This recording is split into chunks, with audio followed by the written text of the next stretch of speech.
तो दोस्तों शुरू करते हैं आज की न्यूज। पहली खबर आ रही है इंडिया के न्यूक्लियर पावर जनरेशन से रिलेटेड, जहां पर हमारे देश का government nuclear power operator NPCIL ने फ्राइडे को कहा है कि उन्होंने लोडिंग शुरू कर दी है न्यूक्लियर फ्यूल की indigenously build 700 megawatt atomic power station की ककरापुर के अंदर, जो कि गुजरात में है। तो दोस्तों यहाँ पर पहली बार ऐसा हो रहा है कि देश के अंदर बने हुए कोई पावर स्टेशन के अंदर फ्यूल हम लोड करना शुरू कर चुके हैं। ये एक बहुत इंपॉर्टेंट, बहुत ज्यादा सिग्निफिकेंट स्टेप होता है किसी भी रिएक्टर के लिए, और बेसिकली रेगुलेटरी परमिशन वगैरह मिलने के बाद में ये काम शुरू हुआ है। ये इंपॉर्टेंट माइलस्टोन है इस प्लान को सेटअप करने के लिए, और बेसिकली ये हम ऐसा बोल सकते हैं कि ये अप्रोच है जो कि फिशन चेन रिएक्शन को शुरू करने के पहले का जो काम होता है उसको दर्शाता है। वैसे दोस्तों 2 दिन पहले मैंने एक वीडियो बनाई जहां पर मैंने कहा था कि इंडिया न्यूक्लियर पावर जनरेशन के अंदर इतना पीछे क्यों रह गया, और उसके एंड में मैंने ये भी कहा था कि इंडिया कहीं ना कहीं पे अब इंडिजिनियसली चीजें बनाने के लिए सक्सेसफुल रहा है कंपनी के साथ में।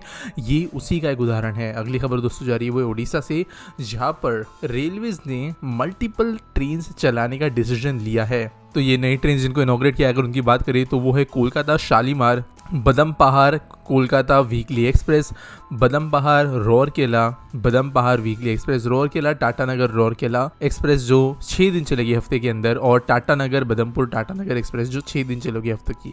ये एक अनकनेक्टेड एरिया था, ईसीओर के अंदर ये आता है।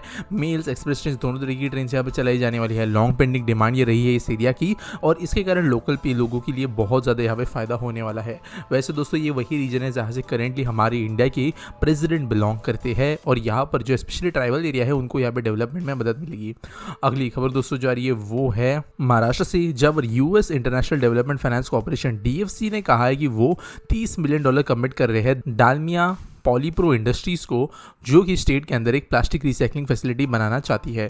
तो यहाँ पर बेसिकली ये फंड उठाया है एक बैंक से, और इसके ज़रिए वो रिसाइकलिंग प्लांट बनाएंगे। ये कंपनी वैसे हाई क्वालिटी रिसाइकल्ड मटेरियल्स बनाती है पोस्ट कंज्यूमर यूज प्लास्टिक्स के, और यहाँ पे वैसे जो नया लोकेशन होगा फैक्ट्री का वो होने वाला है नासिक के अंदर, और देश के अंदर जो रिसाइकलिंग वैल्यू चेन है उसको बढ़ाने में मदद करेगा। अगली खबर दोस्तों जो आ रही है वो है जापान इंटरनेशनल कोऑपरेशन एजेंसी के इंडिया हेड से रिलेटेड, जिन्होंने कहा है कि करेंटली जापान ने इंडिया को 64,536 मिलियन जापानीज येन की मदद वैसे दी है बेंगलुरु मेट्रो फेज़ 1 के लिए, और ये कहा है कि जो बेंगलुरु की ट्रैफिक सिचुएशन है उसको देखते हुए बहुत ज़्यादा ज़रूरी है कि बेंगलुरु के मेट्रो नेटवर्क को जितना हो सके उतना तेज़ी से एक्सपांड किया जाए।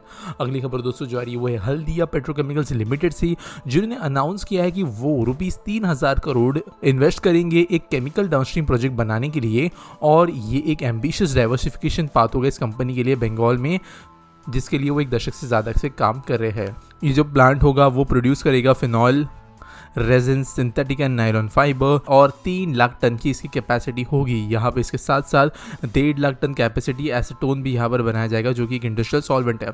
अगली खबर दोस्तों जो आ रही है वो है हमारे ग्लोबल मैरीटाइम समिट से रिलेटेड, जो कि इनॉग्रेट किया गया था हमारे प्राइम मिनिस्टर के द्वारा, और इसके द्वारा कहा गया है कि मुंबई में एक जो क्रूज टर्मिनल बन रहा है वो साल 2024 तक रेडी हो जाएगा। 200 क्रूज शिप्स और 1 मिलियन पैसेंजर्स पर एनएम की कैपेसिटी बन रहा है। वैसे अंडर कंस्ट्रक्शन है, और स्टेट महाराष्ट्र की जो 720 किलोमीटर लंबी कोस्ट लाइन है जिसमें 2 मेजर और 14 माइनर पोर्ट्स है, उनके लिए भी ये ज़रूरी होगा। वैसे दोस्तों टूरिज्म जो क्रूज़ का है वो जनरली ऐसे जगहों पे ही चल सकता है जहाँ की पॉपुलेशन कहीं ना कहीं पे क्रूज़ अफोर्ड कर सकती हो। इंडिया के अंदर करेंटली जो डोमेस्टिक क्रूज़ भी चलती है उनके टिकट्स 45,000 रुपये से शुरू होते हैं, तो कहीं ना कहीं पे हफ्ते भर में इतना खर्च करने का जो बड़ा आप कहे तो कोस्टल सिटीज़ में स्पेंडिंग कैपेसिटी महाराष्ट्र के शहरों के अंदर ही है, तो यही पर सबसे बड़ा टूरिस्ट टर्मिनल मुंबई में ही बन रहा है। अगली खबर दोस्तों टीटागढ़ सिस्टम लिमिटेड से, जिन्होंने फ्लाइट को कॉन्ट्रैक्ट बैक किया है 350 करोड़ रुपीज़ का, और ये कॉन्ट्रैक्ट उन्हें मिला है गुजरात मेट्रो रेल कॉर्पोरेशन से, जो कि डिज़ाइन और मैन्युफैक्चर करेंगे इनके लिए 30 standard gauge cars for Ahmedabad metro rail phase 2 project. तो बेसिकली मेट्रो ट्रेन बनाने का कॉन्ट्रैक्ट है जो 70 वीक्स के अंदर डिलीवर इनको करने पड़ेंगे, और वैसे टोटल कंप्लीशन टाइम 94 वीक्स का होगा सब पकड़ के, और ये प्लांट्स इंडिया में ही बनेंगी उत्तरपारा के अंदर वेस्ट बंगाल में। अगली खबर दोस्तों ये हरियाणा के चीफ मिनिस्टर से, जिन्होंने फाउंडेशन स्टोन लिया किया है एक नए डोमेस्टिक एयरपोर्ट का अंबाला कंटोनमेंट में, और ये इस एरिया के अंदर की इकोनॉमी को डेवलप करने के लिए बहुत ज़्यादा मदद करेगी। वैसे कि दोस्तों यहाँ पर ऑलरेडी एक मिलिट्री एयरबेस मौजूद है, इसी को आप कह सकते हो कहीं तो उड़ान स्कीम के अंतर्गत ट्रांसफॉर्म किया जाएगा एक सिविल एयरपोर्ट बनाने के लिए। आज के एसपीटी सवाल के बारे में बात करें तो पार्थ देखा पूछते हैं, sir will we ever get iconic tower like Burj Khalifa, Empire State और Petronas twin tower in Malaysia which can help improving a global image. तो देखो यार, पहली बात अगर बुर्ज खलीफा को इसके अंदर हम थोड़ा साइड में रख दे तो यहाँ पर कहीं ना कहीं पर जो बाकी बिल्डिंग्स है वो प्राइवेट प्राइवेटली फंडेड है। अभी बुर्ज खलीफा जो है वो भी हम ऐसा नहीं कह सकते कि 100% गवर्नमेंट फंडेड है, वो ईमार कंपनी के द्वारा बनाई गई है। गवर्नमेंट ने हालांकि सपोर्ट किया है, लेकिन कंपनी के लिए वो एक लैंडमार्क प्रोजेक्ट था, उनको भी लॉसेस वहाँ पे हुई है। Empire State Building, Petronas Twin Towers, ये दोनों जो है अपने अपने कारण की वजह से फेमस हुए हैं। अब क्यों फेमस हुए ये समझते हैं।